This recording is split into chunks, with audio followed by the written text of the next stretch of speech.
welcome to New Entry Wrestling Podcast, baby.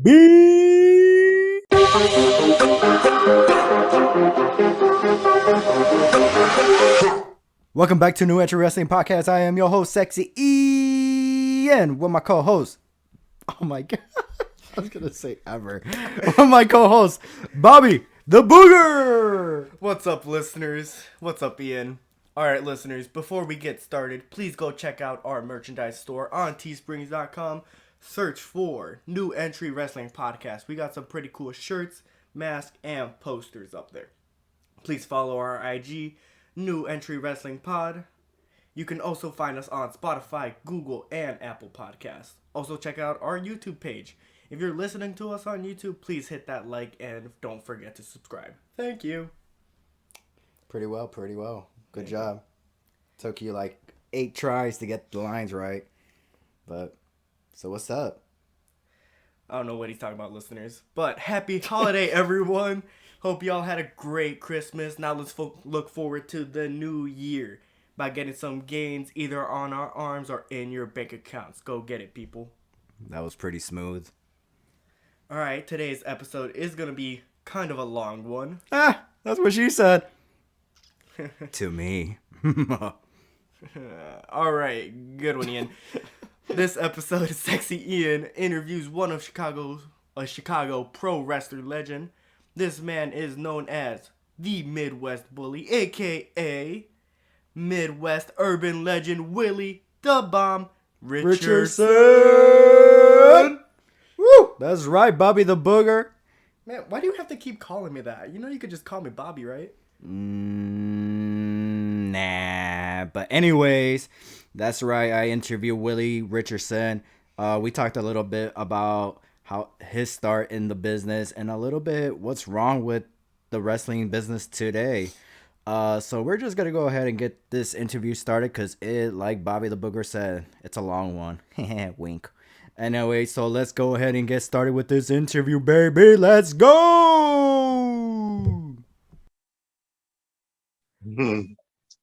All right, ladies and gentlemen, we are here with the interview. We're going to get started right now, and I am with my host, my co-star, Willie the Bomb Richardson, the legend in Chicago wrestling, all over Illinois. I'm pretty sure in other states as well, but I know you right here in Chicagoland. You've been wrestling for a little over 20, 30 years. But please, Willie, let the listeners know a little bit about yourself. Oh, well, let me start by telling you who I am. Ladies and gentlemen, if you don't know, I'm going to tell you right now, I am the one, the only. I am the urban American dream. I am the Midwest Bully. I am Willie the Bomb Richardson, a.k.a. the old man, a.k.a. Mr. Go-To Man, a.k.a. if you need something done, talk to me after 5 o'clock. Yeah, buddy. And that's what time we're doing this interview, after 5 o'clock. Man, Willie, first thing I got to say, man, I miss you, man. It's been a minute. Yeah, man. Personal stuff, happened in my life, I had to take care of. Some tragedies and stuff like that. And plus, this epidemic, man, that just really hit so hard, all over the United States. Man, it's kind of hard, kind of maneuver it around to do stuff. So it's really hard. Yeah. You retired not that long ago, back in 2019, right? Yes, I did. And your final match was against Chris Miller? Yes, it was. And that took place in Chicago style wrestling, right? Yes, it did. So yeah. We'll go into that a little more on this episode, but please tell us, how'd you get into wrestling? What made you say, I want to do this? It was a point in my life where, I was still in high school. Did not know what I wanted to get into. And I accidentally ran across wrestling, not by fate. It just took that one match to get me interested in wrestling. And the match was You wouldn't believe the match was an AWA match, Nick Bockwinkel versus, I think it was Jerry Blackwell, and it was an AWA match, and that got me hooked right off the bat. Yeah. And I was hooked as a fan first before I decided to say, hey, I want to be a wrestler. And that was about in 1984. Yeah, I was 14 years old. Yeah. Yeah, so WrestleMania wasn't even a thing yet. No, it Oh, wasn't. jeez. Damn. Mm-hmm. Not trying And to throw that old ball curve, but yeah, it was and wrestling in the Midwest on TV was very scarce. You couldn't get too many wrestling matches on right. TV. What was coming on? I think World Class was coming on that back then. You could barely get some NWA, and that's about. I think WWF a little bit, a couple of matches. Back then, YouTube wasn't even out yet, so Right. it was very scarce, very scarce. I lived. I was back in the days where you still swapping videotapes, VCR tapes. Right. Yeah, so That's how I got started in watching wrestling as well. yeah, so that's how I got interested in So when did you at what age and year did you say for a fact you're gonna do this, and what age did you step in an actual wrestling ring? Oh my goodness. That's also another story. See, back then where I lived at, I was an inner city child. So wrestling was not an option for me, because independent wrestling shows was not available where I was at. Right. Nowadays, if I got a little rock and I threw it over there, boom, a company pops up. You know what I'm saying? How it is. Yeah. But back then it wasn't like that. It wasn't like that. It You was actually had to really, travel to different states to yes, learn how yes. to wrestle. And the only company that was in the Midwest was Windy City Wrestling, with Sam DeCero, and they was barely starting. I used to look at the tapes where they started off. It was like a little garage where they started off at, where they was doing their training and stuff like that. And Was it in the same warehouse where they closed the doors? no, no, No, no. they just kept moving different locations. It just kept moving in different Oh, okay. locations. I joined when they was on 123rd, no, 103rd and Commercial. That's when I joined, when they was out there. Like I said, when I joined, I was almost 30 years old when I joined. Almost Oh 30. wow. Damn. Yes. Almost 30. So it was not a lot of opportunities for me around there. So So like say, basically, so it wasn't like your choice to I'm gonna be a wrestler at the age of 30. The age of 30 is when you finally had the opportunity to join. right, Oh, okay, okay. the opportunity or the place where I found it. It wasn't All like right. Windy City was advertising, "Hey, come join us, come join us." True, It wasn't. true. Yeah, they wasn't doing that. So it was very hard for me to find them and kind of and dedicate myself and coming back and forth to join, go to practice, because like I say, I was a city kid, so I had to travel way from the city all the way out in the suburbs, south suburbs, and that is very hard. Trying to do that, what, 3 times a week? Yeah, that was Right. really, really hard. Yeah. Um, so okay, you walk into the door. What was everybody like were they surprised to see you? Some people like, turn heads or something like that. How were you impressed with it you saw in the locker room? I was impressed with the setup because, like I say, when I joined, they was already on commercial. They had a couple of years under them, and where they was set up, it was like a nice little setup. Where the ring was at. That was Mhm. the first time I ever seen a live wrestling ring. And it wasn't the little short one like the 16 foot. It was like Right. the 20 foot ropes. So running the ropes is like running a distance. You know what I'm saying? Back Yeah. then, one of those ropes. So man, um, it was something else. It was something else. I came there already knowing um the lingo, the moves and stuff like that because I came in there already what like 1, 2, 3, 4, almost 5 years of watching wrestling when I came in there. Right. So So you knew the steps. It was just like to actual like do it. yeah, actually do it and stuff like that. Um, and then like I said, when I got there, it took me a while to catch on and learn the training, but it didn't take me that long to get it. Um, it was just a physical trace that I had to get over because I did a lot of high school wrestling and park district wrestling, but I never did professional wrestling. So it was such a dynamic and a different thing trying to convert into high school wrestling and professional wrestling. So it took me a while, but it didn't take me that long to get it.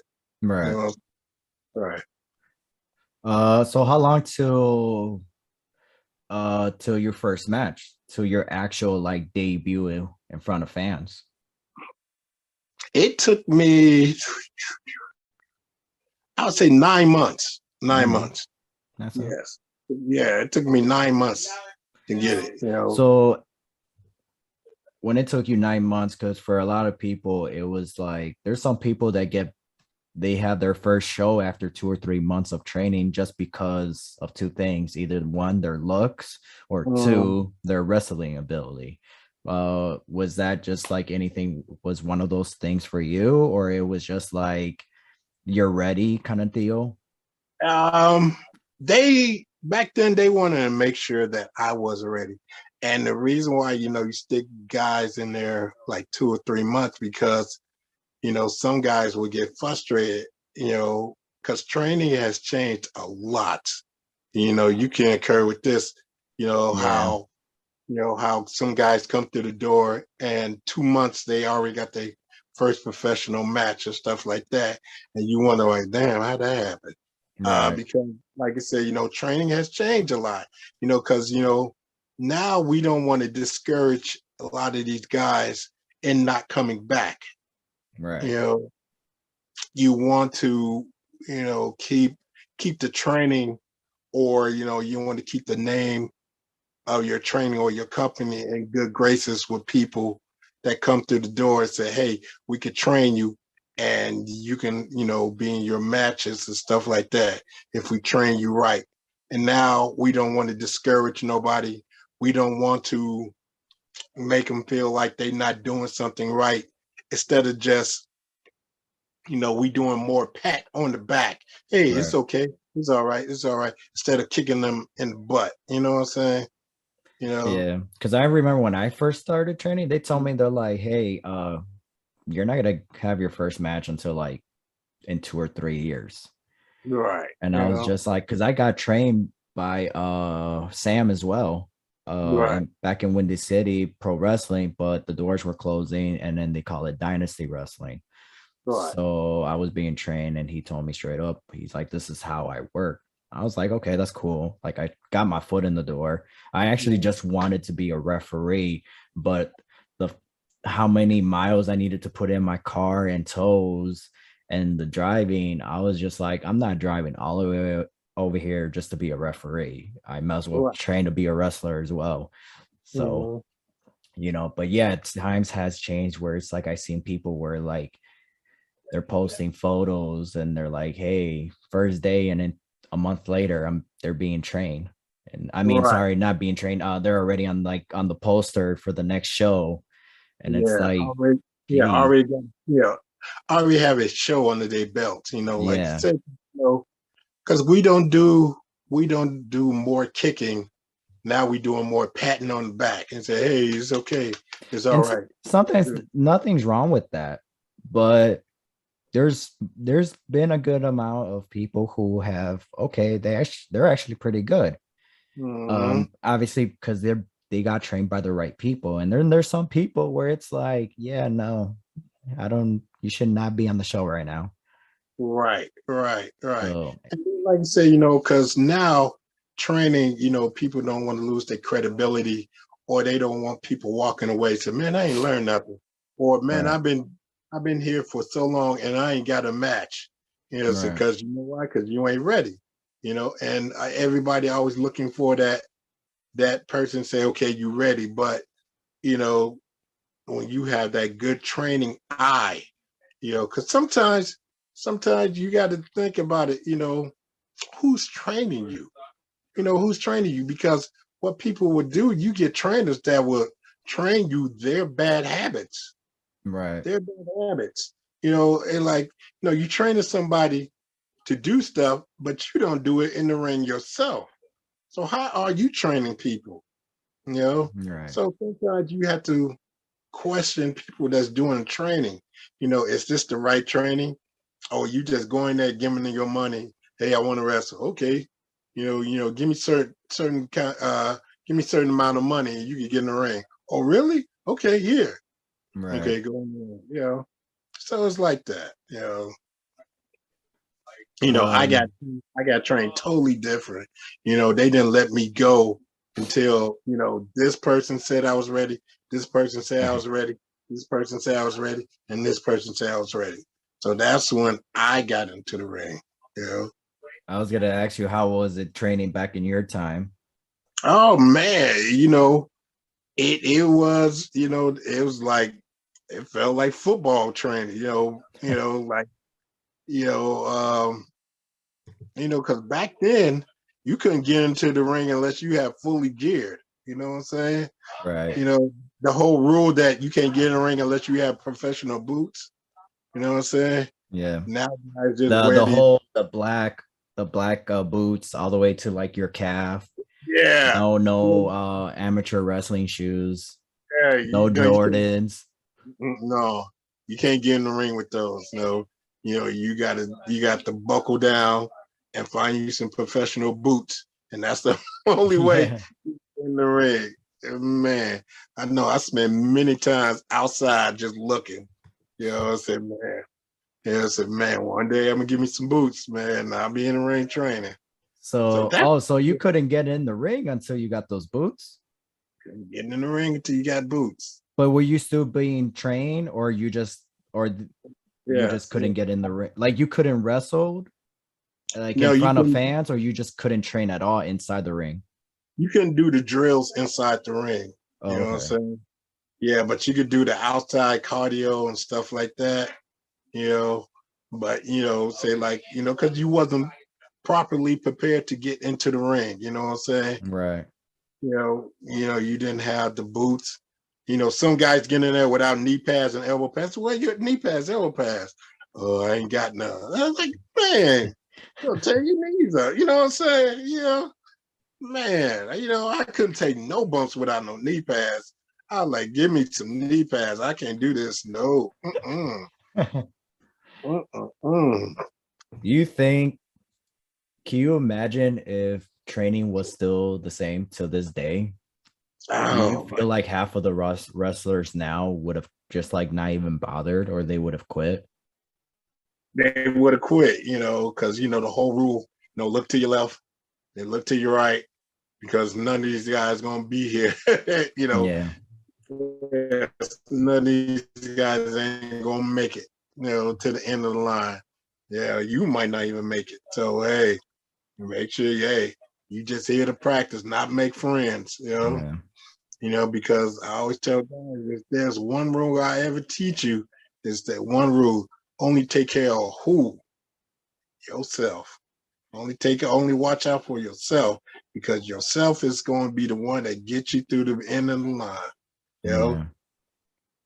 The only time you should care about somebody else is in that ring to protect them. That's right. But other than that, nope. Don't worry about how much this guy getting paid. Don't worry about if this guy getting matches. Don't worry about, hey, how come this dude ain't helping take down the ring? And don't worry about that. Worry about yourself. Because, because people looking at him and people be looking at you, don't do what he do, because he doing wrong. That don't mean you got to do wrong, He may be having a lot of matches now, but is he going to have a lot of matches 5 years from now? Yeah, or later on, or next week. Right. having these matches and not helping take down the ring. Oh, you think you're gonna last long? You think you're gonna have? Oh man, don't worry about that. Keep doing what you're doing. Keep doing right. So for Windy City Pro Wrestling, it's Windy City Pro Wrestling, right? You're right. So when you started having matches for them, how long till you started getting bookings like somewhere else out of state or other promotions? Yeah, well, like I say, I had dedicated myself to Windy City for like 8 years. Oh wow. Yeah, I stayed with them for 8 years, and like I say, to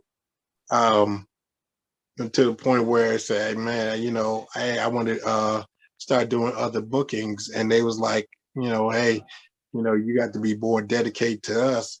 I was like, I was dedicated for 8 years. I'm like, what? Like, what else to do? And I had my trials and tribulations with Windy City. I left and then I came back, and then I left and I came back. And then, like I said, when I heard they was shutting down, stuff like that, I was like, it's nothing else for me to go back to. So, like I say, I venture out doing other stuff. From Windy City, I went to the Pink and Black. Black. Um, Beyond Wrestling. uh, Midwest. no, not Midwest. Maximum Pro. AAW. I did a couple of shows from them. IWA. No. It was ran by the Valiant Brothers.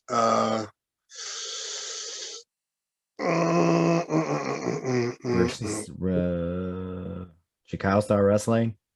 Resistance Pro Wrestling. I did some of those. I did them. Dreamway. Not Dreamway. Blue Waters. Oh, a lot of them. Oh, I know. Vanguard. Oh, why couldn't I think that right off the top of my head? Vanguard Wrestling. Never heard of it. Yeah, I went because they was like a spawn out from Windy City to Vanguard. Yeah. You also wrestled in no wait. Did you wrestled the Gigolos or did you wrestle there? No, I wrestled in Dragon Gate. Dragon Gate. I did. Okay. Yeah. Oh, you wrestled somebody named Gigolo J City. Yeah. And then, like I say, I did a couple of matches for Dragon Gate. I did a lot of matches for Chikara. I did a lot of matches. Yeah, you did were you part of a tournament, right? With the Soul Touch Us? Yes, Soul Touch. Yeah. Soul Touch Us? Mm-hmm. Yeah, so like with them, yeah, that was a resistance. Oh, question. Did Marche Rockets train with you in Windy City as well? Um, I met Marche in Windy City. I didn't train with him, but I met Marche. That's when I went back to Windy City, and that's when I met. You won't believe I met Marche and C Red there. Okay. Yeah. So did he but did he train at Windy City or was he just being booked there? No, he was training in Windy City. Okay. Yeah. And that's where you guys both met. Yes, we met there. Me, Marche, and C Red, we met in Windy City. And then Jazz was in Windy City as well, no? Yes, Jazz wasn't in Windy City, but Jazz was training with me. Um, Jazz came like 4 or 5 years after me, you know. And So and then he got trained by you in Windy City. a little bit. We did drills. We did a lot of drills and matches together. Okay. Yeah. And like say that's where because me and Jazz, we almost came up, in the same way. Me, Jazz, Vic Capri, Mitch Blake, um, Steve Boz, yeah, Steve Boss, Mike Christopher Anthony, Daniels, Christopher Daniels, yeah, a lot of OGs. mhm, yeah, Hunter Payne, yeah, Oh, I didn't even know he was from there. yes, he was, yes, Oh wow. yeah, Terry Allen, um, All these names that you are mentioning, like I could see it, how they work in the ring. right, Ivan Manson, you know, all of us, all of us came from there, and a lot of guys that work in the Midwest, came from Windy City, you know. Mm. Uh, so you start eventually, I believe at 2002 or three, correct me or I'm wrong. It could be four. You did a couple matches in TNA.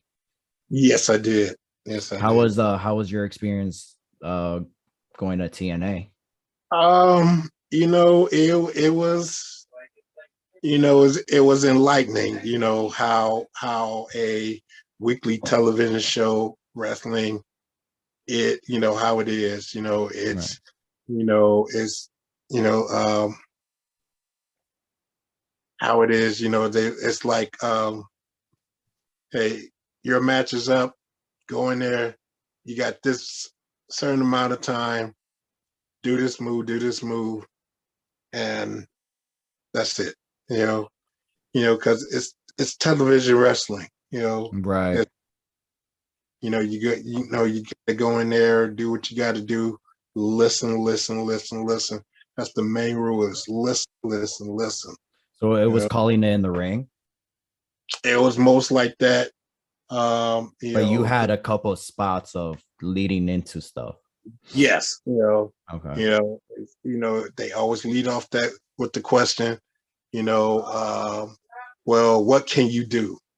Okay. That's how you always get that question Right. in independent, it's what do you want to do? But when it comes to TV wrestling, it's like, what can you do? What can you Mm-hmm. do? So there's a big difference, and it deviates from you know from that, because like I said, television wrestling is so quick paced. You have to learn your stuff, and it's about that much error in it. So you have to watch. You have to watch what you do. And you got to do this. Always. Get the fans. They always tell a story inside the ring. So a lot of guys, just go in there looking all robotic, doing the moves, just going through the moves. There's no emotion or anything like that. Well, Right. because half the time, what you only got, what, 5 to 7 minutes? You ain't got time to. That's including your entrance Yeah, and what you do in the ring. yeah. So So like I say, most of the time you just got to go in there, do what you got to do, and get out. Right. And Mhm. you stepped in the ring with the franchise Shane Douglas, right? Yes. Was there any Yeah. other people, or was it just him? It was Shane Douglas, and I did a couple of dark matches. Um, they was like, after I did them, hey, it was the, pat on the back. Hey, you did great. We need you. We'll call you. Okay. No, you won't. Yeah, I know. Yeah, I ain't seen no contract roll out, so Right. it was like. Um, did you also wrestle for the WWF at that time? No, I tried many a times. It was the whole thing. Go show up and see if they need you, want you, or Mhm. do whatever they tell you to do and stuff like that. But it never happened for me. So it was just one of those things that okay then. I'm not gonna try to waste my whole life trying to get on the show. Right. So If they want you, they'll find you. yes, But definitely. hey, you, even though you didn't make it in the big times where everybody wants to be at, but like you accomplished a lot here, and like I know you as the legend here in Mhm. Chicago, Illinois, and that's something. That should be Right. something. So that's, you're a legend to everybody's eyes here in Chicago. Um, so the other thing is, when did the whole soul touches started, and like who came up with the idea? Man, we was I was doing a couple of resistance shows, resistance and and I was doing a couple of shows for them. And me and C Red what happened to be on the same show. And I was like, hey, let's get together and let's do a little gimmick and stuff like that. So me and him, started out. And then all of a sudden he said, they came to me and say, Willie, do you got anybody you want to tag with? And I'm always looking for something new or, rejuvenate myself or, Right. make myself new. So I kind of looked around and I remember going back to Windy City. It was somebody that stuck out in my mind, you know, that was Marche. All right. I was like, man, Red, I would love to tag with him. Let's see, can we do it? And then he figure out, his schedule was open. So that's where, Soul Touches started. Me and Marche used to tag together and stuff like that. Man, if you could see some of the early matches of me and Marche tagging, it was something else. It was something really, really wild, man. Now, at this time, were you guys still using "Crank That" by Soldier Boy? No, I don't even think that song was out at the time. No. Also, You this know, was like, because Soldier Boy came out like in 2007. So, right. so You was this know, way before that then? uh,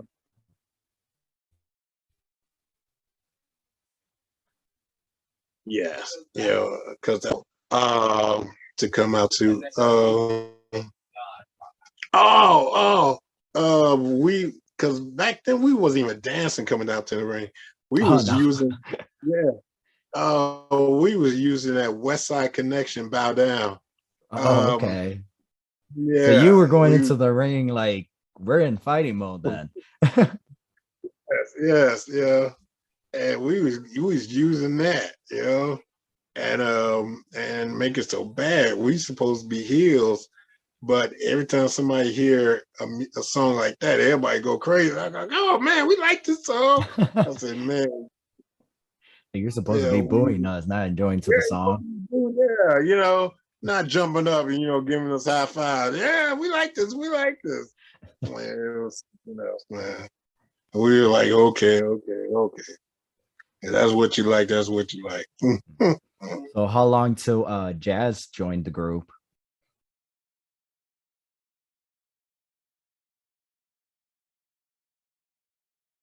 Now. So yeah, when Jazz joined, we did like a couple of skits, like make them jump through hoops, to join the Soul Touchers and stuff like that. I always tell Jazz, you're too short to join the Soul Touchers. Go on back to the Smurf Village. Yeah, Damn. yeah, going back to the Smurf Village. Yeah, and and so like I said, and we got over it like that. And the skits we was doing, I really think WWF was watching us. I really think they was watching us because after all them skits we did at Soul Touchers, the New Day was born. The New Day was born doing the same skits that we was doing. Right. Acting the same way we was acting. And we was like, I don't know how they got a hold to the taste, but if you look at New Day, that's us. That's the Soul Touchers. Right.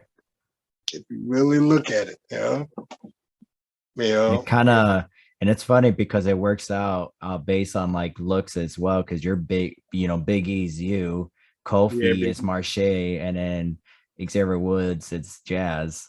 Right. Like it looks, it's like if you look at it that way, and they all, and what's his name? You, Big E wears a singlet just like you. Yes. Yes. So it's pretty interesting that you said that. That's like, it's kind of mind blowing. Yeah, comparisons. Yeah. Yeah.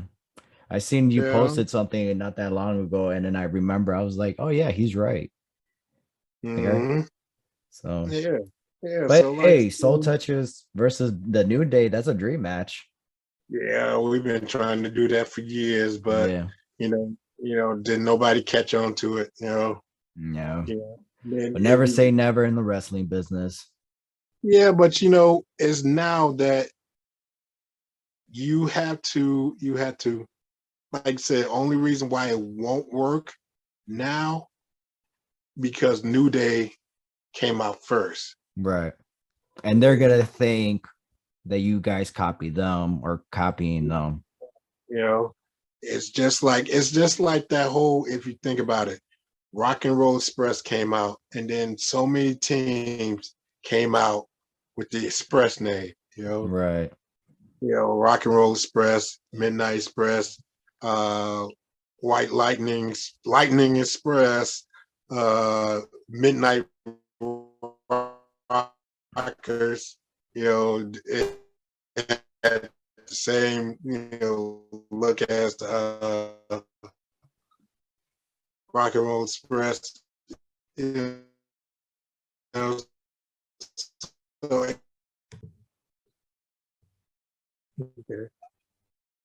and then, like I say, so many people, trying to copy the Rock and Roll Express, it's right. Just, like I said, now for it to happen, everybody would think that we're the ones trying to copy them. So it wouldn't work now, Right.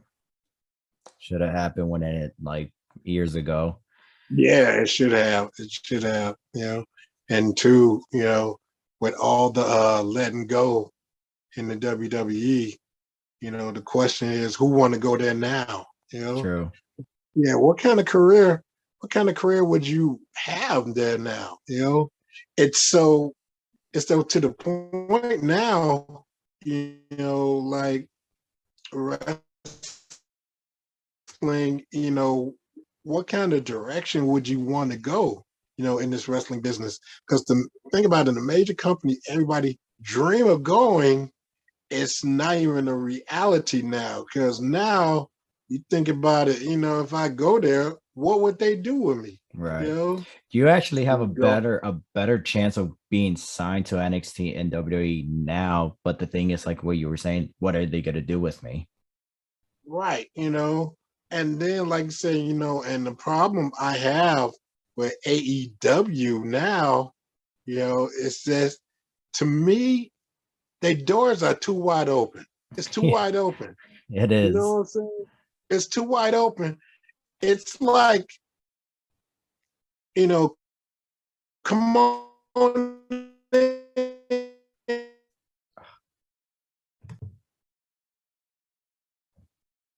And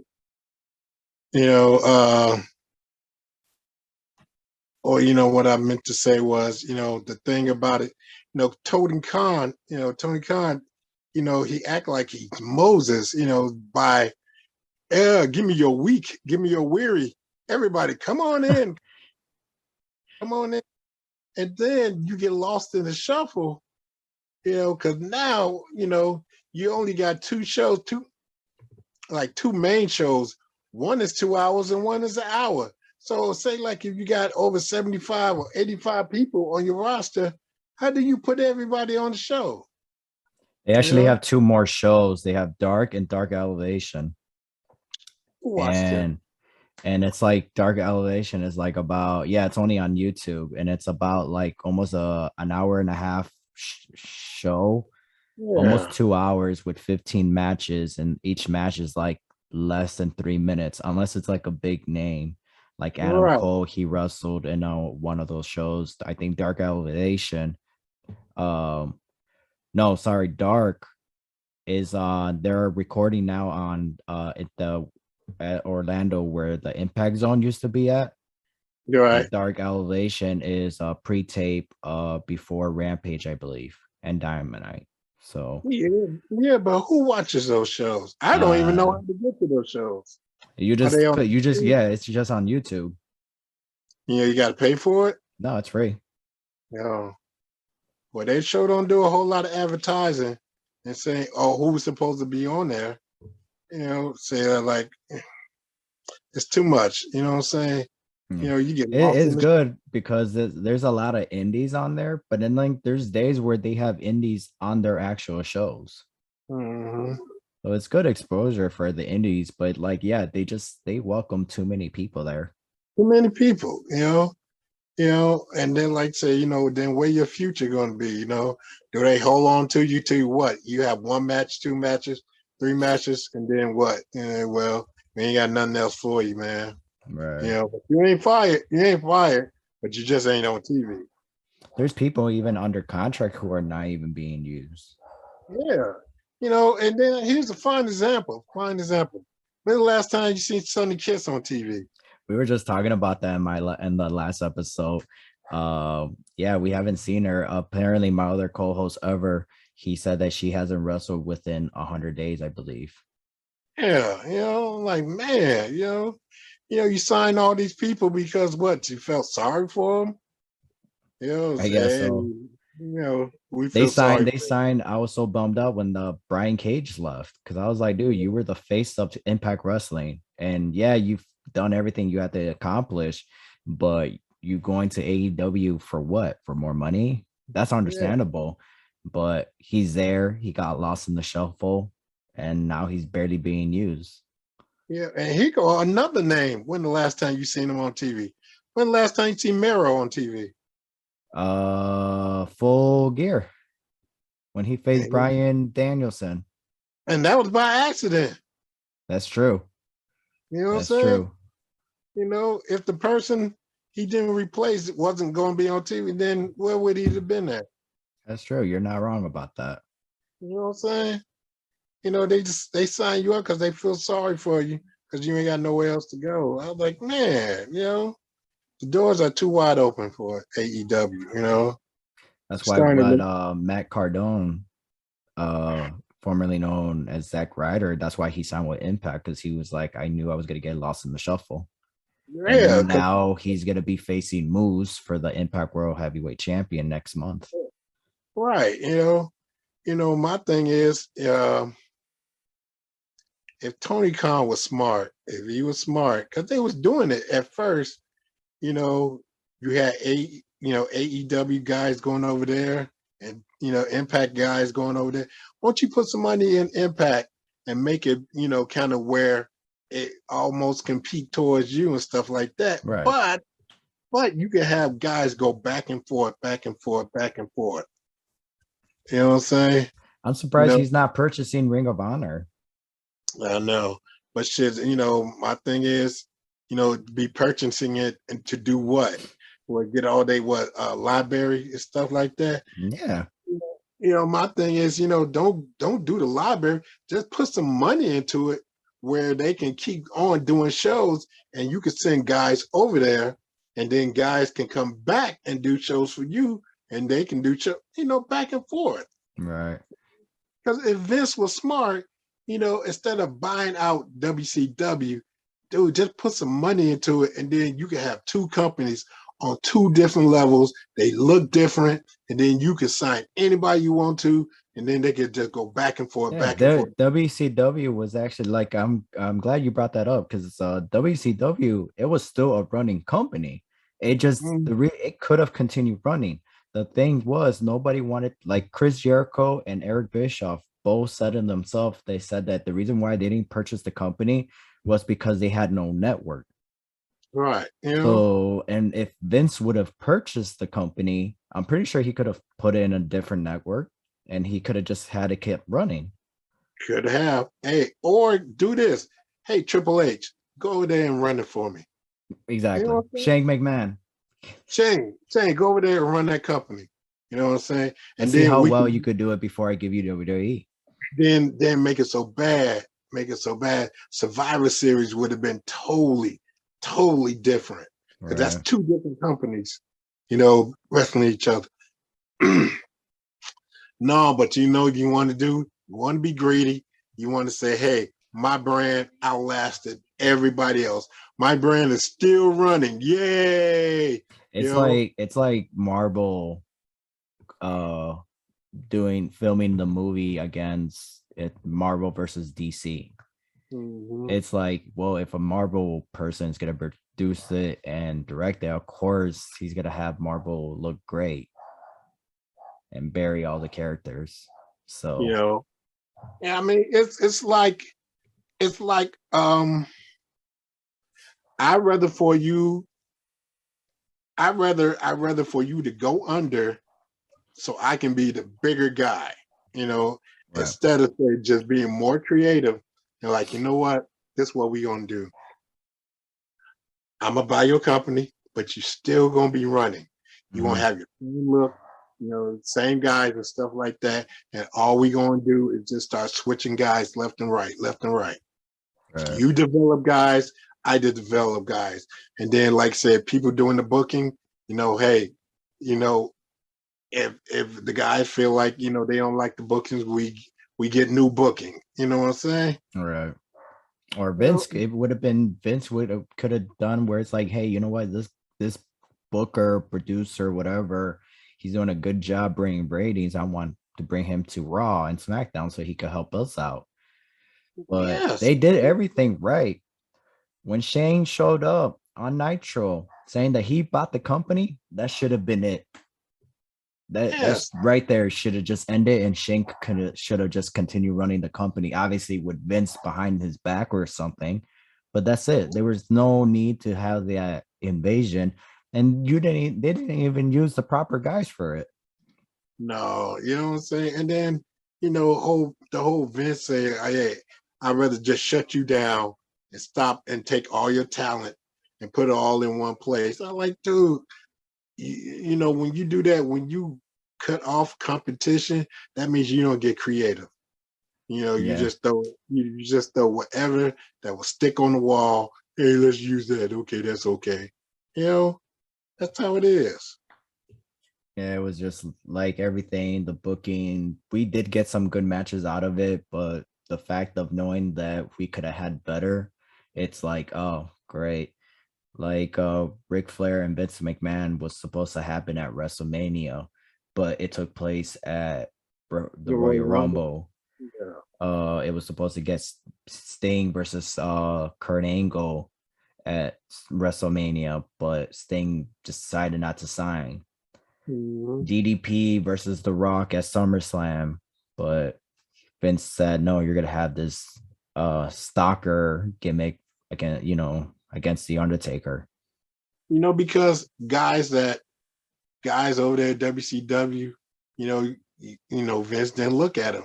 Now, if you owned the company and let him keep wrestling, all you have to do was just turn on the TV and say, okay, let me look at this guy. Oh, we can do, and you say, okay, he could come over here and do that. And then once he's done over here, you go right back over there. Exactly. But too late. Way too late. Yeah, because you know what? Because they don't think that way. Vince don't think that. He I want to crush, destroy all the competition so I can be the only one. And look what happened. And look what happened, and like, even though you're still standing and stuff like that, but you don't have no respect, I feel like he's getting to that point where it's like he's done. And it get to the point where he figured, well, I can do anything because it will work. Right. It'll work. I've been in this business this long. It'll work. I trust my own instincts. It'll work. Everything else, don't work. Yeah, because there's nobody there to tell Vince, hey, man, this shit suck. Hey, man. Hey, Vince, this ain't gonna work. Who's there to tell him that? Nobody. I mean, there is people that could tell him that. Triple H told him once and nothing happened. Yeah. So even Triple H lost his powers. Yeah, Triple H told him that, and look what happened. He took NXT away from him. Yeah. Yeah, give me that. Let me just get that back. Yeah, I know. You don't messed up. Give me that. Yeah. But speaking of all these wrestling companies, so let's just say you were offered a contract either to be a wrestler, producer, a coach from Impact, AEW, WWE, NXT, same pay, same schedule. Which one are you taking? Let me see. Because like I say, for to do something like that, you have to be very creative, and not only just once in a while. You have to be creative every week. Can your brain actually handle that? Every week, coming out with something different, and then maybe something different and something for almost over 100 people. Yeah. Every week. That's a task. That's a task. You got to book weekly for almost 100 people. TV wise. So, and that's that. For somebody to say I can do that, no, you can't. No, you can't. No. You can't. Because think about it. Because now they're going off your ideas, and how and what angles to run and what to do, who wins, who go over, and who loses. That's a lot. Right. And then you got to make sure that person, it's like, well, okay, if this person goes over, what's next? Yeah. What's next after that? If this person loses, what's next after that? Yeah. This person, what, then not only that, you got to book for men, you got to book for women, and you got to book for tag teams, and you got to book for your champion. So let's narrow it down for you. Mm-hmm. I would take. You could break it down. Like if you want to be a producer for WWE for that kind of money, then you could fix it that way. Mm-hmm. I would do weekly booking for the tag team division, even though it's shit. Yeah.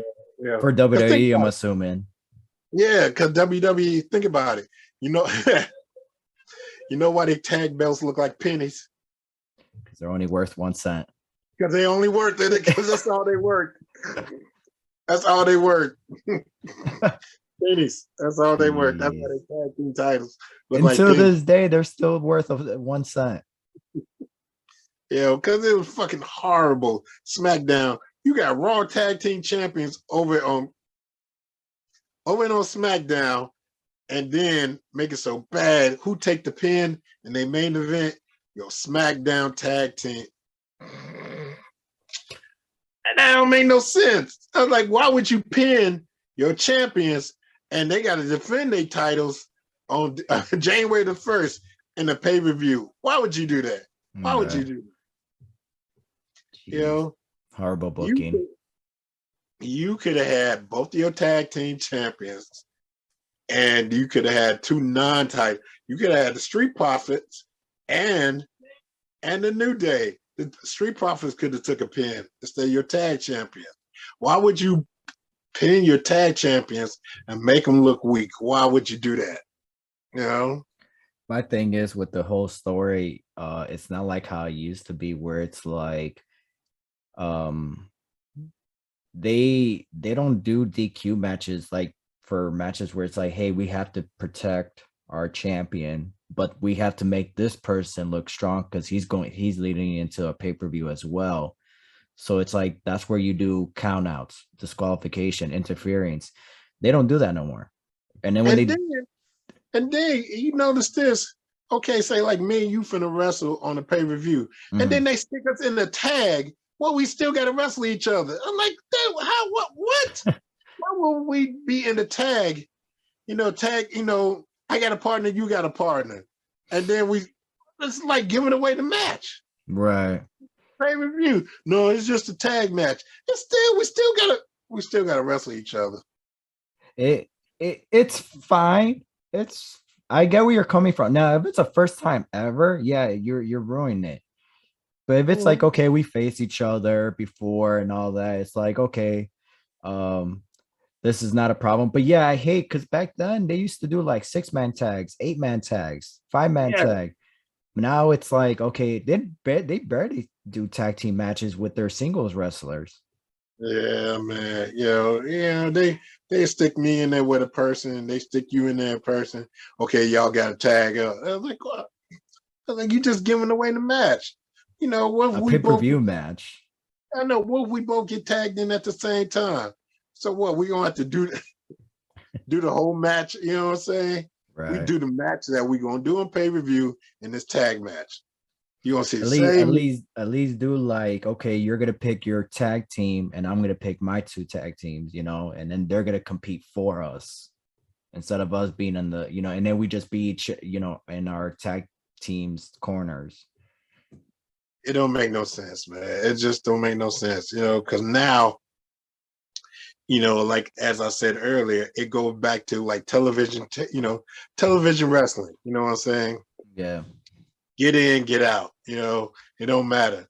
I said, but and we wrestling on the pay-per-view. Oh, them people, the main thing is, them people ain't gonna remember this. They ain't gonna remember. It's always that they ain't gonna remember. Don't worry about it. Wait a minute. This is a different audience. We be in a different city. Yeah, it don't matter. Oh, look at, but it's getting televised all over the world. You know what I'm saying? We be in on YouTube. Yeah. It be in a different city. Don't worry about it. Isn't there an old saying that whatever you did tonight, don't do it tomorrow because you don't know who's watching? Yes. Yes. So, you know what I'm saying? It makes no sense, man, at all. Old school wrestling. So, like I said, I'd rather do the producing and tag teams. If you give me that division and stuff like that, give me creative control over tag teams and tag teams I could put together that will look nice.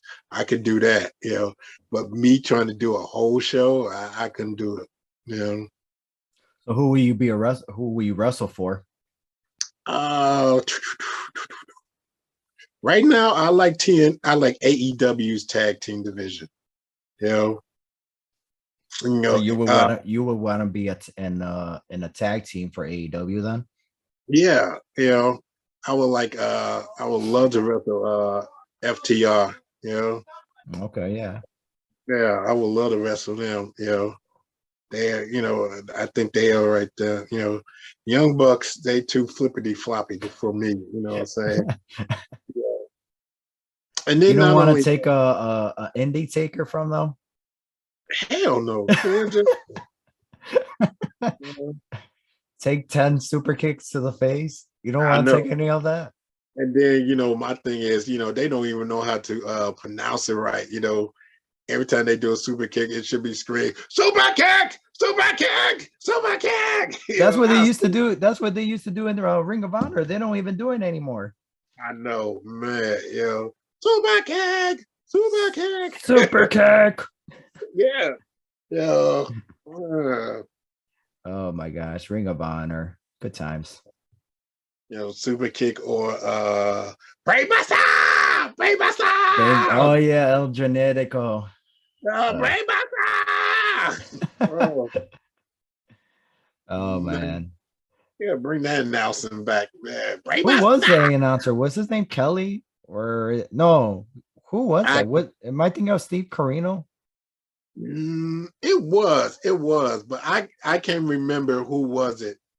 He was doing it. Now I'm starting to watch, this new NWA that's, on YouTube and stuff like that. I've been watching them. NWA Power? Yes, I've been watching them, because Marche on there. He do a couple spots on there, so I watched that. I like that. I like their layout. Yeah, I do too. I can't even get Impact Wrestling on my TV. I don't even know what channel it come on.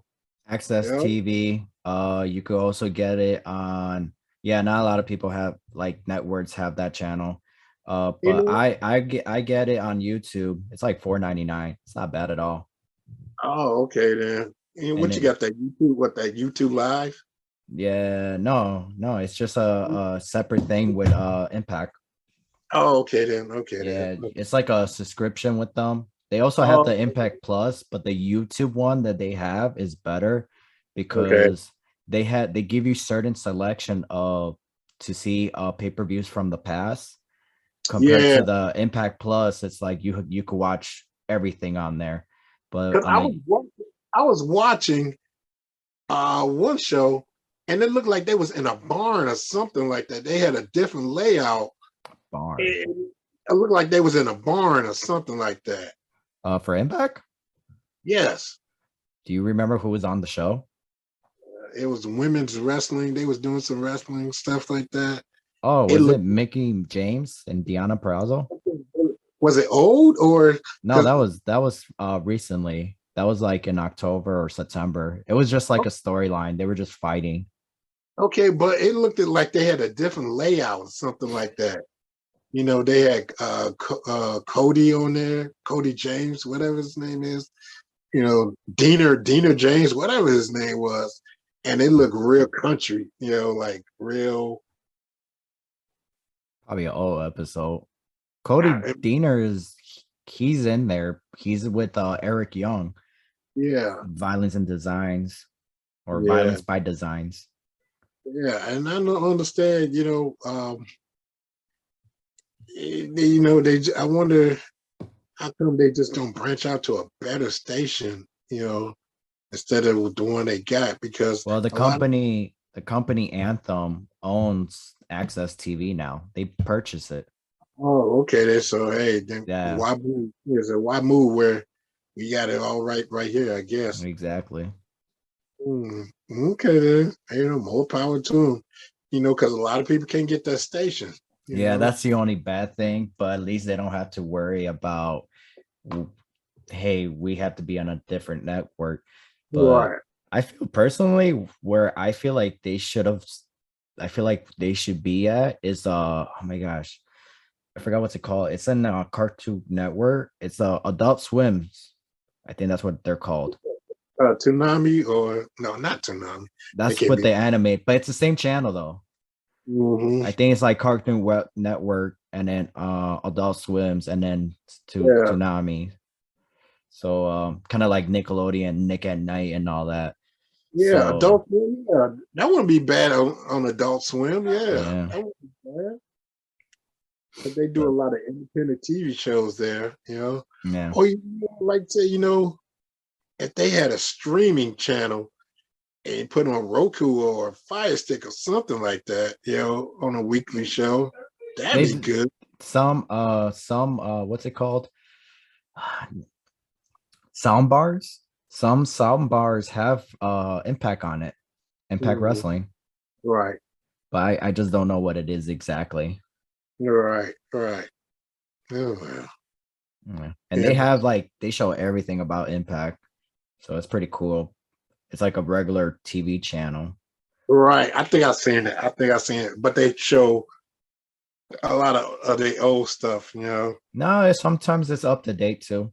Yeah, because I used to because at one point Ring of Honor was on a regular channel. You know, Yeah, it was HD something. I remember. yeah, they was doing their weekly TV shows, and I was just watching that just to see who I recognize and stuff like that. That's when they had Bully Ray was just running. He was being a heel over there. You know, Mm.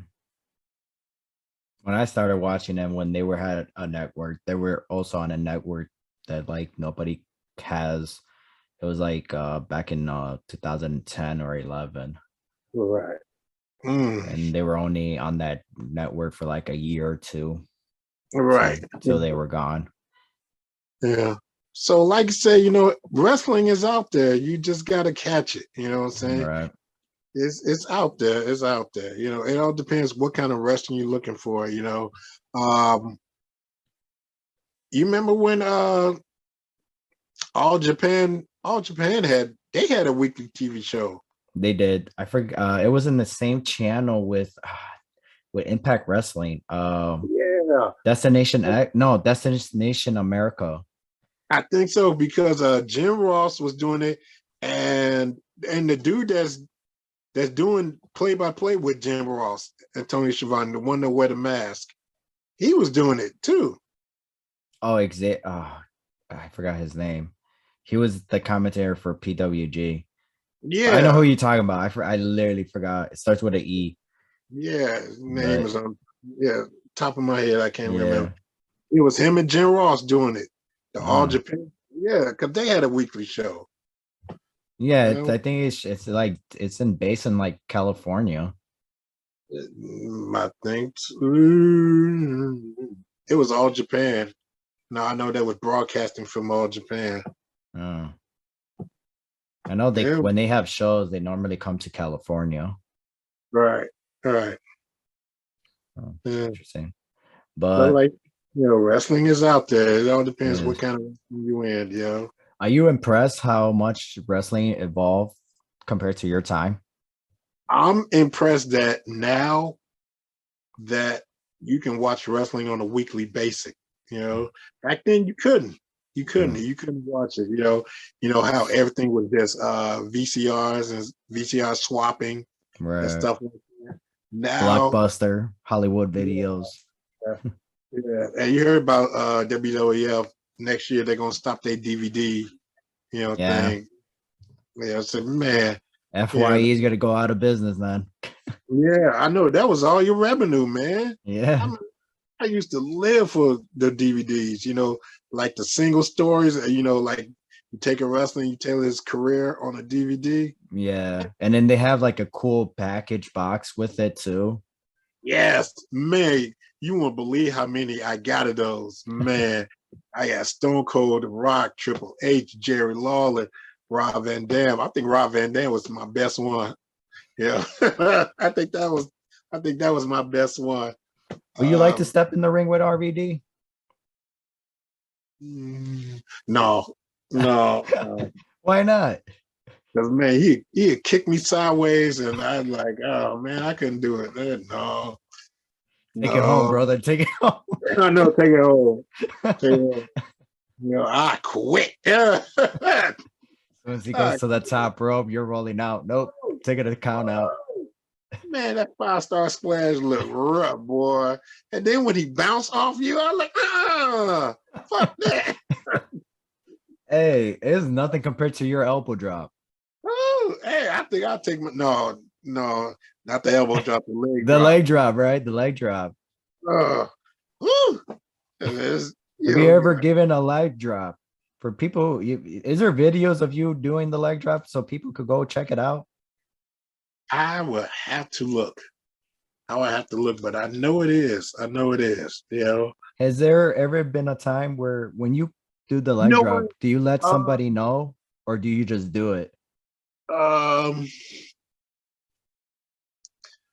most of the time I just do it, and a lot of times, the leg drop ain't the worst one, ain't the worst move people fear. You know what they fear, right? The pounce. The pounds, baby. I remember the pounds. Ow! What was his That's name? what The alpha male Monty Brown, right? yeah, Is that where you got the move from? yeah, because I got pounced. By I him? got pounced. Yes. Oh, damn. Yeah. How was that like? Yeah, I guess when you call somebody a lawn jockey on a live open mic, you know what I'm saying? Listen here, you long jockey. You don't come in my show. Trying to be no star. I'm the only star here. I turn my back, then I turn around. Oh my goodness. Dude, he pounced me through the ropes, man. So I was like, "You're a bitch." And I said, man, you know what? I'm gonna keep on pouncing until I get my return match. And would you believe the next month he retires? I'm like, that would have been so great. That would have been so hot. And he retires. I'm like, you motherfucker. You couldn't Oh, just well. wait until you hit him with a pounds. He could have just make an appearance. Yes. Oh, I get pounced one more time. And he said, Exactly. fuck, I retire. But man, I made my whole career just pouncing the shit out of people, boy. If you can see some of the matches where, man, I think that was my best move. Just some people, boy, I pounced so hard, boy, they actually did flips and shit. I remember I took one from you, and I don't know how. I took it pretty well, but somehow I did like a Spider-Man move on the ropes, and I Yeah. went croc first in the middle rope, and that was it for me. I was like, Oh, nope, take it home, brother. you remember we was at Chicago style wrestling practice, and I pounced somebody so hard they hit the wall and put a hole in it.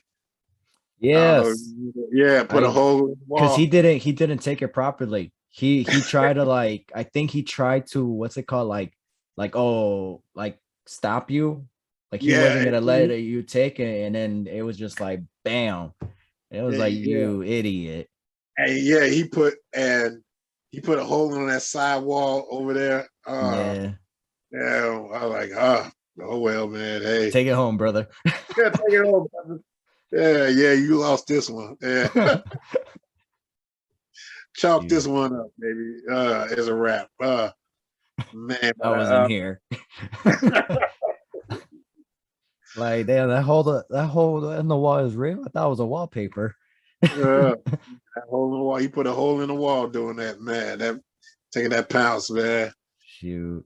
But I gotta ask, when was there somebody who you gave that pounce? For those people that don't know what pounce is, because they're probably thinking something sexual, it's a it's when an opponent, like, or the person who's giving the move, like Willie, runs the rope and hits somebody with his it's shoulder, right? Basically like a shoulder tackle on tackle. the shoulder tackle to his opponent, and they go just basically flying. It's basically he's saying good luck.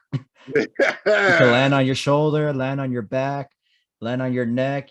There's been times that he threw people out of the ring. Man. So Willie, is there anybody who you pounced and you were like, damn, he sold it pretty well? And is there another one where you're like, damn, that I really hurt him? Oh man, there's a couple of times where I pounced Bryce Benjamin. Oh my goodness, he damn near went out through the ring. Who else? I done pounced Chris Miller so many times it ain't funny. He just walked to the ring and just call it pounce. Forget it. Come on, let's do it. Take it home. As soon as the bell rings, you ready? You ready? Ding, ding, ding. Hey, take it home. Come on, pounce, take it home. Oh my goodness, I love Chris Miller. Man, just so many guys that took it. Especially when I go out of town and stuff like that, it just, I remember I pounced Ricochet before he went to the WWE. Oh wow. Yeah, I did him a couple of times. Chuck Taylor. Um, I can't imagine Taylor taking it. yeah, Johnny Gargano, before he left to the WWE. I came real close to pouncing Nick Jackson, but that didn't happen. From the Young Bucks. From the Young Bucks, Oh yeah. wow. If you would have, he probably would have reached out to you for an AEW contract. You want to come over here and pound some people? If you want to continue this match, I reckon, you don't take it. How a lot of young guys, that I meet, he said, man, they always tell me this. He said, man, I can't wait to get pounced by you. And I'm thinking to myself, oh, shit, I wouldn't. Fuck, I wouldn't act with it. Like, you should have went out to him and be like, do you even know what it is? Yeah. I wouldn't. You know what? That's just like asking somebody, hey, say, man, hey, I can't wait for you to cut off my left arm, man. Yeah. I'm like, so, why would you go to a match and ask for shit like that? Like, fuck that. Yeah, I can't wait for you to power drive me, from off the apron ring right onto this wooden floor. So man. I could kick out at one. Yeah, you know what I'm saying? Yeah, man. I can't wait for you to put me through the burning table, man. Yeah, let's do this. Oh, speaking about a flaming table, can you tell us the story about the guy who got burned by Sabu? Oh man, yeah. Okay, so I'm doing an independent show somewhere. I can't remember where it was. So, Sabu was having a match in the main event, and they was just looking for somebody for Sabu either go through a burning table or Sabu said, how he threw the lighted match or the fireball into somebody's face, right? Right. So the promoter come into the locker room, and for some particular reason, I was the only unique person in the locker room. Okay, unique, unique person. So eventually, he looked right at me. Right, I'm like, they said, "Hey man, you wouldn't mind doing a run-in on Sabu, and Sabu, will do the fireball on you." And all I got to say is this, and this would shut any promoter up. How much you paying me? He was like, what? I like, how much you paying me? Brother, I can't pay it. I ain't doing it. That shut him right up real quick. Ask him how much you get. Hey, how much I'm getting paid for it? How much you getting paid? Yeah. So this young referee, I guess this was like his second match. It was a referee? The referee said, I do it. Oh my God. So he goes out there, Sabu throw the fireball, and he actually catch fire, his shirt catch on fire, right? But he couldn't take the shirt off in time, right? He come back with 2nd-degree burns on him. Damn. I'm assuming his shirt was tucked in then. Yes. Oh my he couldn't pull it off. Couldn't pull it off fast enough. And I like, dude, was that worth it? Was that worth it? Hell no. I don't even think he got paid for that. I don't think so. Clearly not. They didn't pay you. They ain't paid me, so I was like, fuck that. Hey man, go there and ask for what you was worth, man. Shit. That shit, any promoter up and ask me how much you pay me. I'll do it. I'll do it. Jeez. I do it for $500. And like, $500? Hell yeah. It's gonna pay for my medical bills. What if it go wrong and shit? You know what I'm saying? I gotta drive home all bandaged up, burnt up, and shit like that. Or might not even go home. I gotta go straight to the hospital, spend a day there, spend the night there. And Sabu is not even known to throw fireballs. Yeah. So what if it go wrong? You gonna be around shit. Well, speaking of the guy that you mentioned earlier, Chris Miller, what's your thoughts on him and how much he accomplished so far? Oh my goodness, I love where Chris Miller at right nowadays. Um, Chris Miller was one of those guys, like you that came into Chicago style wrestling. And, he's one of those veterans that, guys that stuck around and stuff like that. Right.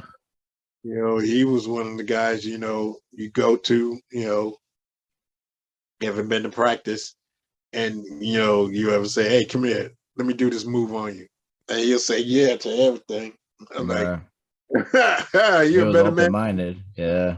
Yeah, or you're a better man than me, goddamn it, because shit, fuck that. You want to do what? You want to flip me around and then come down on my head? No, that's all right. Fuck that. That's okay. I remember he'd be like, I'll take a power dryer and everything. And then Ricky was like, oh, can I give you one? Ricky the janitor, remember him? Yeah. And then he's like, yeah, can I give you a power dryer? He's like, nope, not from you. And walked away. I was like, you're a better man than me, goddamn it, because I would said no to every last one of y'all. Nope, nope, nope, nope, nope, nope, nope, nope, nope, nope. You gotta learn when to say no, man. Quit being the guinea pig. You know what I'm saying? Don't be that piece of meat everybody stick their fork in you, goddamn it. Fuck that. That's what I'm talking about. Don't be that person. Don't be that guy. Yeah, facts. So we're almost towards the end. So I'm gonna ask you a couple questions. Is there any matches that you could say that you really enjoyed or a match that stood out from the people that you wrestled? Oh my goodness. There's so many. Like you said, we've been wrestling long as I have, and there's so many, and it's so hard to remember, you know what I'm saying? I enjoyed all my matches I had with Steve Boz and Mike Anthony, Terry Allen, Hunter Payne, Ripper Manson, Ivan Manson, all my wrestling alumni, Windy City alumni. I enjoy all those. I enjoyed all my Chicago style wrestling matches. I enjoyed every last one of them. So many, because Chicago style wrestling, they just gave me, gave me so much freedom to do stuff like that. Right. Um, Have you been inducted to their Hall of Fame yet? no, I think they just started this year. Yeah, they inducted somebody. I don't remember who. Ripper Manson. Okay. Ripper Manson. And then, like I say, just a lot of other companies. I was fortunate enough to travel this whole United States. I've been to Mexico. I've been to Canada. Nice. I've been to California. Philadelphia. Wrestling. ECW ball. Place. The one in Philadelphia. What was it? I can't remember the name of it, but they did the TV shows there. But Which one? ECW in Philadelphia. I can't remember either. Yeah. Not the Hammerstein Ballroom, not the ballroom, but the other place. Oh. No, I don't remember. The ballroom is the only one I remember for a fact. And the ballroom and the other place, you know what I'm saying? Where they had the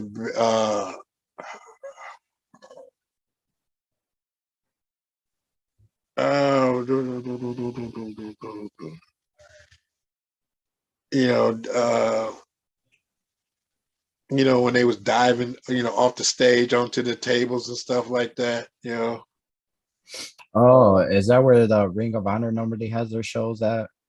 Is that where they had the one night stand for WWE? No. There was two ballrooms they did in one. Hammerstein Ballroom. That's the one. That was like it's so bright in there, it's lit up Right. in there. It's a theater, yeah. Yeah, it's a theater. and they had another ballroom. It was kind of more dark, you know what I'm saying? Mhm. You know, where they had the entrance on the stage, something they had to come down some stairs.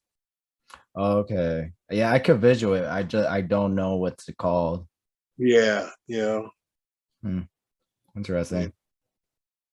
yeah. And then they had the one in Philadelphia. That's the one they started in, you know. All right. Uh, but it was just so many, man. You know, I was just happy to be, you know, to do it. And you were doing it for what? Or 30 years, right? Yes, man, yeah. Mhm. And the age of 30 when you started? Close, close. I was close to 30. I was 27 when I started. 27. So not bad. Yeah. Not bad. And you accomplished a lot. And I'm assuming you won a lot of titles as well. Yes, I have. Yes, I have.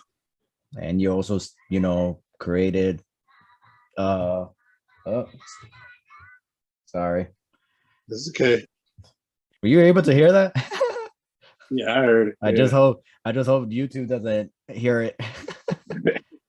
But anyways, what I was gonna say, you also created a stable as well with Jazz, C Red, and Marche Rockets. Yeah. So you accomplished a lot. You know, So and also, you know, my other tag partner, Trauma, Team Damn It. Team Damage, yeah. Yeah. Also, another great tag partner, Jason Dukes, 2-man power trip. Yeah, that was Oh, great. that's right. Yeah. 2-man power trip. You know, when I was in Windy City, you know, I was with this group called Bad Company, you know,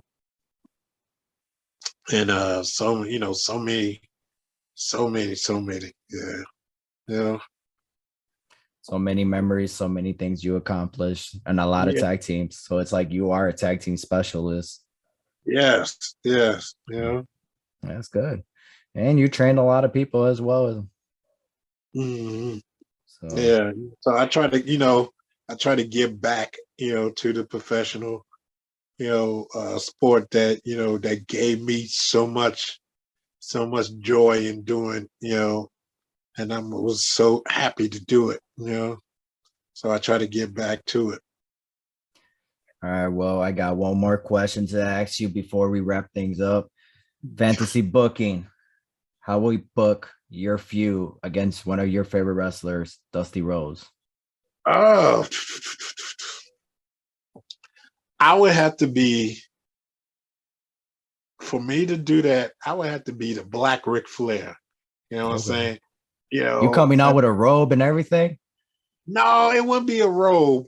It would be more swag. You know what I'm saying? Okay.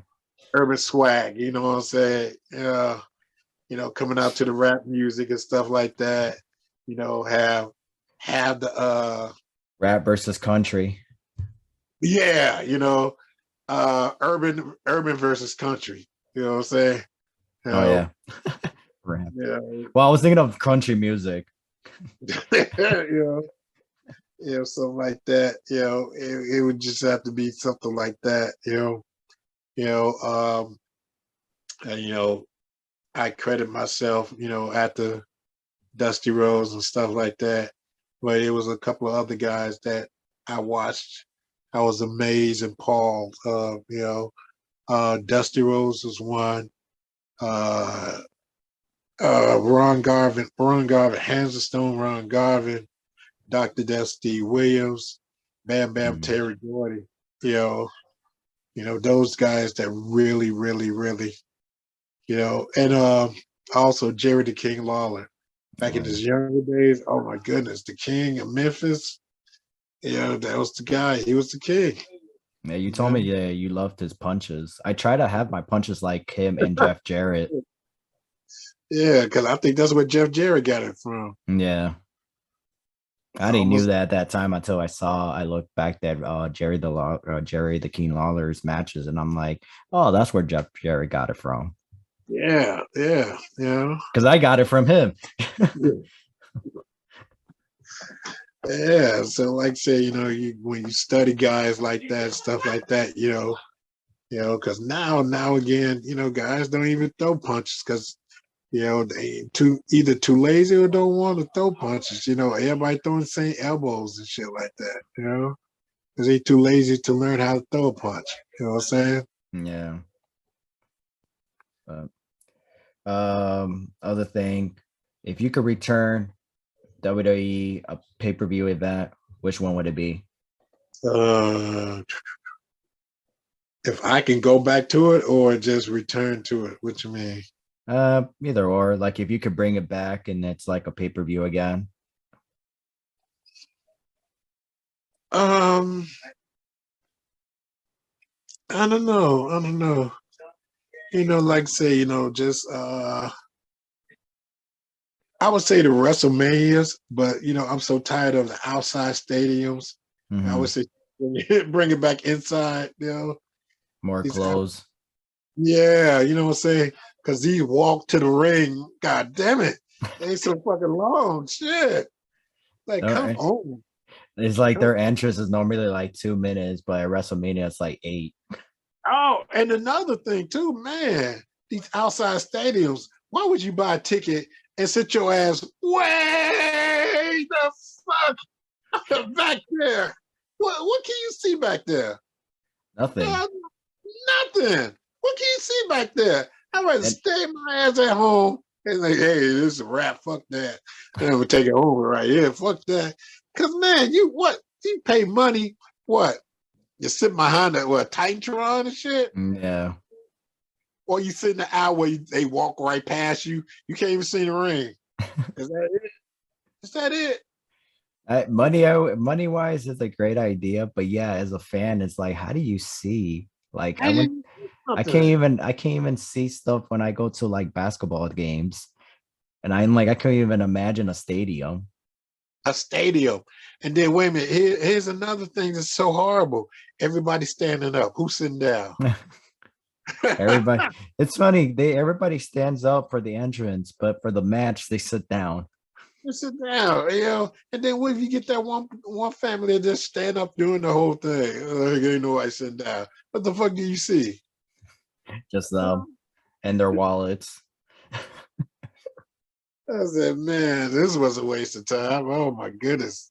Who spent the money on this one? Fuck this. Speaking of WrestleMania, all right, so this is gonna be my last question before we really have to go. Do you have a favorite WrestleMania match? Oh, you making me think, make me think. But duh. Yeah. I know. WrestleMania.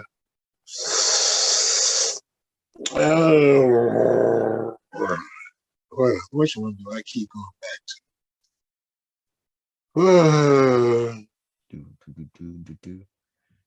I know.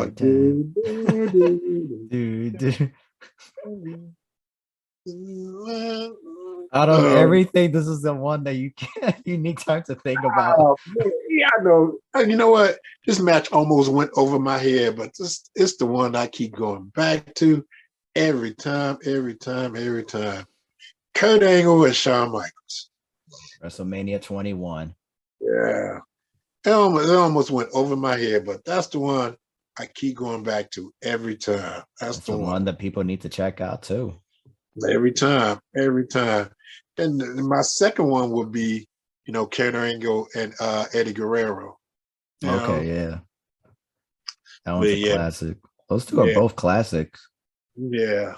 But that Kurt Angle and Shawn Michaels, but everybody keeps saying, what about Shawn Michaels and Undertaker? Undertaker can't move like Kurt Angle. Facts. Kurt Angle had almost in my book match of the year in 2006 against it was Kurt Angle versus the Undertaker and No Way Out. Mm-hmm. That should have been that match should have happened at WrestleMania. Yeah. In the ending, that would have been a great way to break the streak too. Yeah. So like I said, Kurt Angle and Shawn Michaels. That was it. That was the match, man.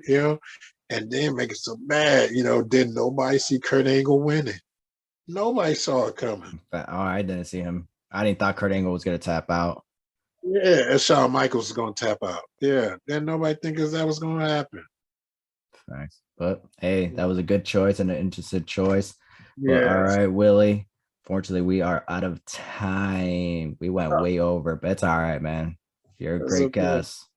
Oh, thank you. Thank you once again. Any last words you want to say before we get off? Oh, I mean, nothing much, say, hey, people, I'm still here. I'm still alive, stuff like that, Only time when you got to worry about people thinking about you is when they don't think about you. Facts. Mhm. Willie, yeah, you were great. I will definitely would love to have you on this show again. Anytime. Maybe next time we'll talk a little bit more crap about other wrestling companies. Okay. Because I swear I ain't scared to say no names, man. Fuck that. I know for a fact. We'll do a shoot video if you want. Man, quit playing. I got so much shit on my chest. Man, come on. All right. We'll talk after. We'll schedule something. So, all right. Well, listeners, that was Willie the Bomb Richardson. Thank you again, Willie. And this is it for this episode. So we are out. All right. Thank you. Thank you, Willie. No problem, man. Thank you.